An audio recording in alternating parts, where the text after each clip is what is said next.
Okay, finally 2 years in the making. We've been working on this design with Caravan HQ and Royal Flair for our family Flair van. So I'm going to take you on a tour, let's check it out.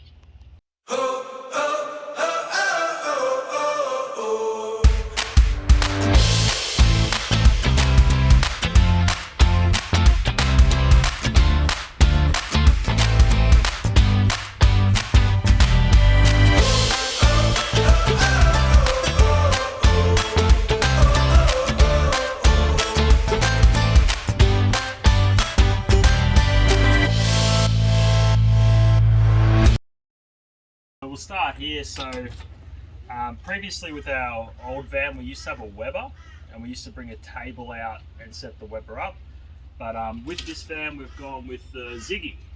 So the Ziggy, we've got it on a slide out and it does have a gas line here with a gas bayonet point under here, which you can just turn the gas on and it runs straight from the gas bottles at the front. Yeah, nice and easy. Clean it up when you're finished and then put it away.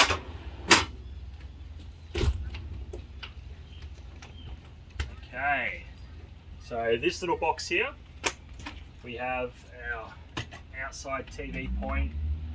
It does have a 240 volt here as well, and then a DC point just here. So you can obviously set up and watch TV or movies outside.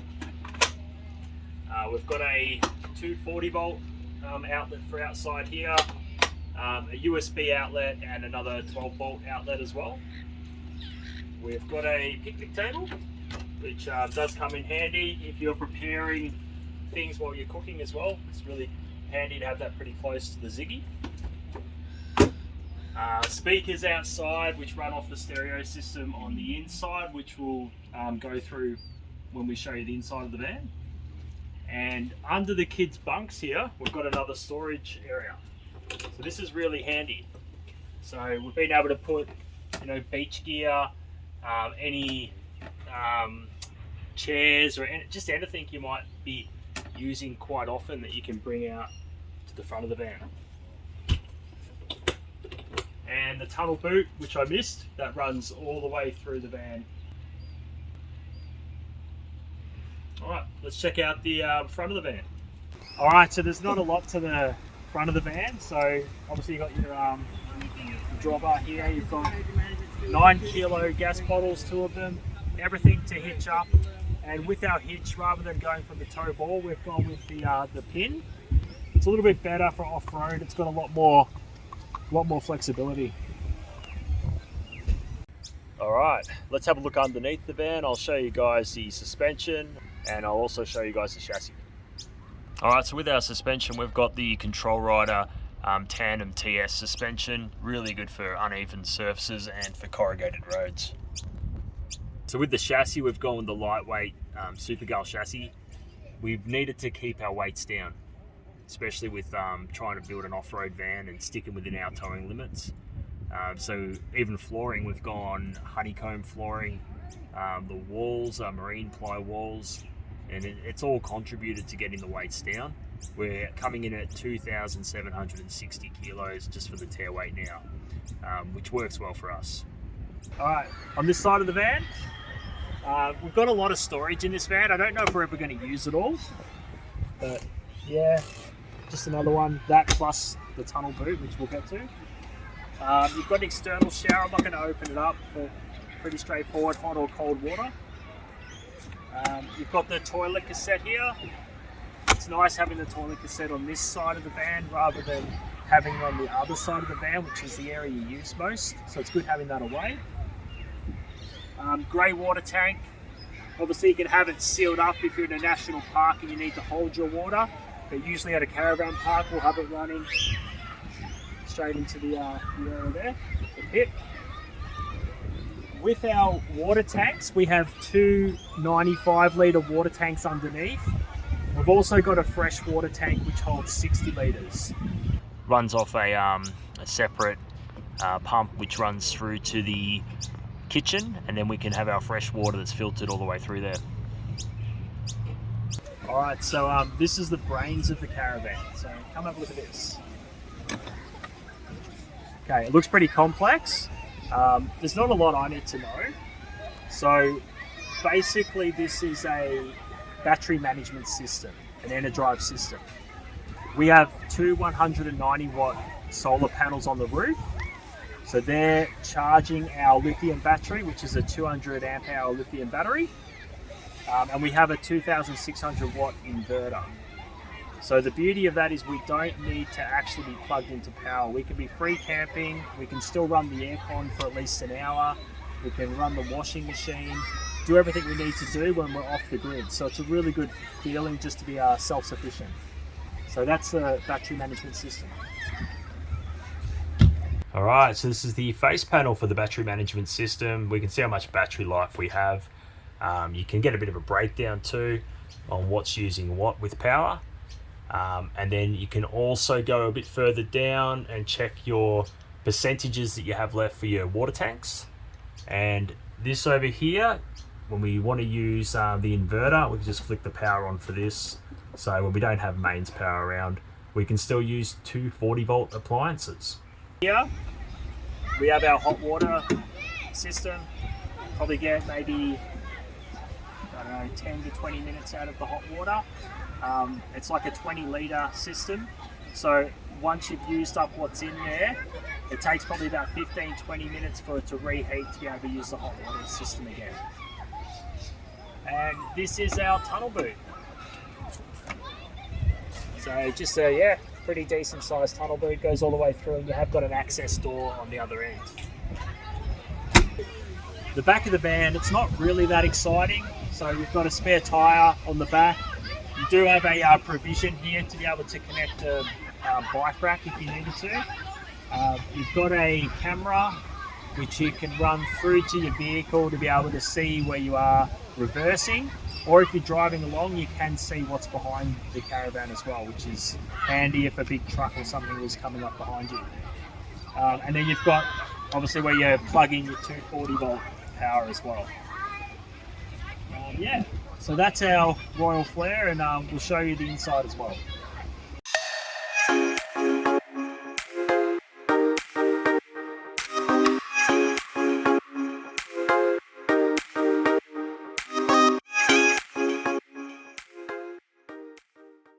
Alright, welcome to the inside of our Caravan. As you can see, there's heaps of room, so that's what sold us on the Royal Flair. So I'm going to start with the roof. There's a few things going on up here. So we've got the Caravan Sahara. So this thing is designed to keep the dust out if you're driving on dirt roads. So all you do is keep this on just while you're driving, and yeah, we haven't tested it out yet, but hopefully it goes well. Then you've got the Max fan up here. So this is designed to control moisture, cooking odors, to get rid of cooking odors. It's got a couple other features as well. So we haven't really used it yet, but I'm sure it's going to come in handy. And then you've got your sort of split system air conditioner and heater. So it's a Dometic, has a remote control. We've tested out the heater a couple of times, so it's pretty good so far. We haven't really had a need to use the aircon yet. Alright, so we'll go over this side of the van. We haven't really worked our storage out too well yet.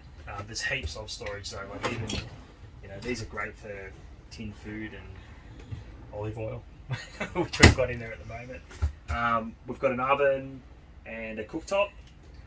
We went for this sort of recessed feel because we wanted the bench to just flow all the way across, and we love the colours as well. But under here, you can obviously access the cooktop, and you've got a range hood here. Plenty of overhead storage, CD player which also works outside as well. We've gone with the black tapware, big sink. You've got this one's actually pretty cool. You've got storage into just your pots and pans, plenty of room, really deep. So that's that side off. One other thing, we have got a 60-litre fresh water tank underneath the van, so it's filtered, so we can run fresh water just through the pump, which pumps that up. Okay, over to this side of the van.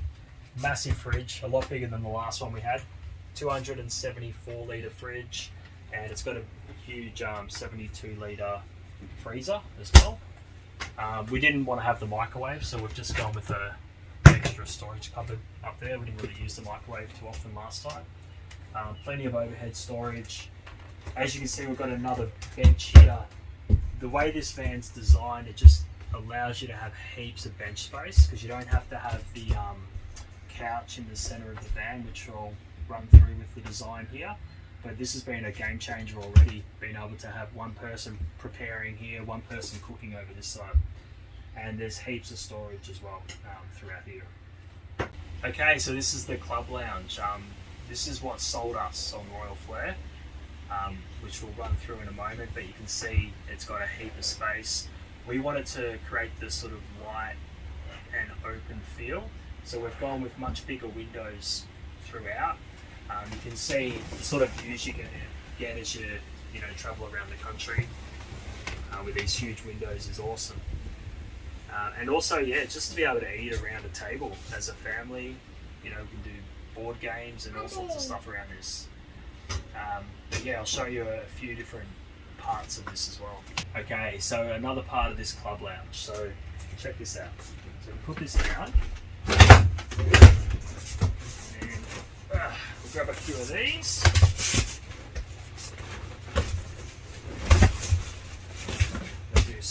Switch together pretty good. This goes under here. So now we've just transformed this into a play area. You can set up some cushions up the back and you can have a movie night. So we do have a TV here. So we've used it a couple of times already to watch movies. So we'll put that there. Yeah, and this is where Kelly and I sleep as well. Just kidding. Alright, there's another part to this. So this is the great thing about being able to put your bed away during the day, because that's now allowed us to have a club lounge here and allowed us to have the extra bench space.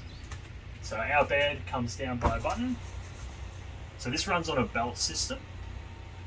So one thing we noticed when we were traveling in Australia is how dirty the bed got. So to be able to put the bed away and not be bringing red dirt into the van and all over the bed as well is a game changer. So yeah, this is where we sleep. Okay, so in the bed area we've also got two Sirocco fans. We've got one on this side and another on this side. Sometimes you don't want the aircon running, and just have that fresh air is good. These also fold away, and if you know how Sirocco fans work, they've got 3 different settings on how fast you want the fan to be going. Cool. Alright, and opposite the kids' bunks we've got the bathroom. Okay, so in the bathroom you've got the basin, we've got a 2.5 kilo washing machine, just a small little overhead cabinet, and you've got the toilet, and then you've got another door just here, and that leads through to the shower. So we went for all sort of black tapware. Yeah, pretty reasonable size shower, and you've got a air vent here, so you can have a shower under the stars. So with this van we had long-term travel in mind, so we really wanted the kids to have a big space that they could go to and have their own time and a bit of space away from us as well if needed. So what we did is we actually added a bit of length to the van. So the layout originally had just a pull-out ladder and had no ladder here. But what we did is we added length onto the van, which allowed us to put a ladder that was built in here. It also allowed us to create a space behind there, so the kids have their own cupboards with their bed. So what I'll do is I'll send you over to the kids because they really love to show you through. This is my bed and cupboards.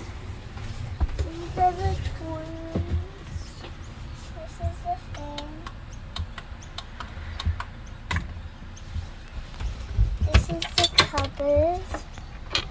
And here are some stuff. And here's a little thing where you can put books and iPads and phones and computers and stuff in. And there's this roof that opens. Oh no.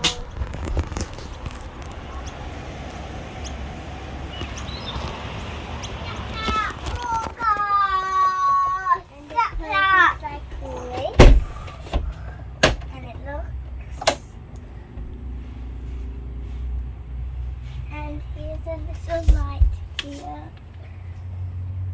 do you have in your bed, Bodhi? Light. You got a light. And do you have a fan? What I do this? And do you have a cupboard?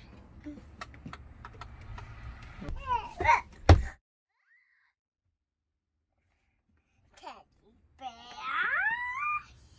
bear. We hope you enjoyed that van tour. Thanks to Caravan HQ and to Royal Flair for making our dream van a reality. Bye. See ya.